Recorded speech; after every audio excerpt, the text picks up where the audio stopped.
দেশের জ্বালানি খাত ভয়াবহ দুর্নীতি ও অদক্ষতায় নিমজ্জিত। এ খাতের চিহ্নিত দুর্নীতিবাজ ও কোম্পানিগুলোর বিচার না হলে এই অবস্থা আগামীতেও চলতে থাকবে বলে মনে করেন বিশ্লেষকরা।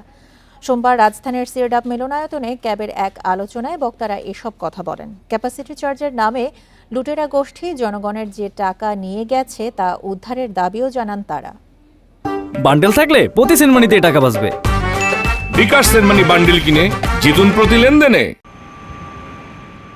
দেশের জ্বালানি প্রকল্পগুলোতে চুক্তি ও একচেটিয়া বাণিজ্য সুরক্ষার বিনিময়ে বিপুল অঙ্কের অর্থ আত্মসাৎ হয়েছে বিগত সরকারের সহায়তায়। ক্যাবের প্রস্তাবিত জ্বালানি রূপান্তর নীতি নিয়ে রাজনৈতিক দলের সংলাপে জানানো হয় 2024-25 অর্থবছরে বিদ্যুতে ভর্তুকি প্রস্তাব করা হয় 40,000 কোটি টাকা এবং গ্যাসে 7,000 কোটি টাকা।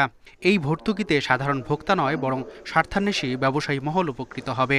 জ্বালানিতে সরকার ভর্তুকির নামে জনগণের টাকা লুট করেছে বলেও অভিযোগ করেন ক্যাবের জ্বালানি উপদেষ্টা।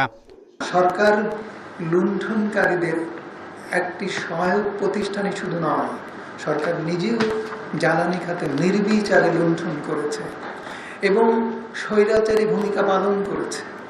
আলোচনায় রাজনৈতিক নেতারা বলেন, জ্বালানি রূপান্তরের জন্য সবার আগে রাজনৈতিক রূপান্তর জরুরি। যারা দেশ পরিচালনা করেন তাদের উন্নয়ন নীতি মুনাফা কেন্দ্রিক হলে মানুষের আকাঙ্ক্ষার প্রতিফলন ঘটবে না। যেই সরকার দেশ পরিচালনার, রাষ্ট্র পরিচালনার দায়িত্ব গ্রহণ করবেন, সেই সরকারের নীতি কি, তার আদর্শ কি, তার দৃষ্টিভঙ্গি কি এবং উন্নয়ন সম্পর্কিত তার দৃষ্টিভঙ্গি কি, তারই কিন্তু প্রতিফলন সেগুলো বিভিন্ন নীতি মধ্যে প্রতিফলিত হয়।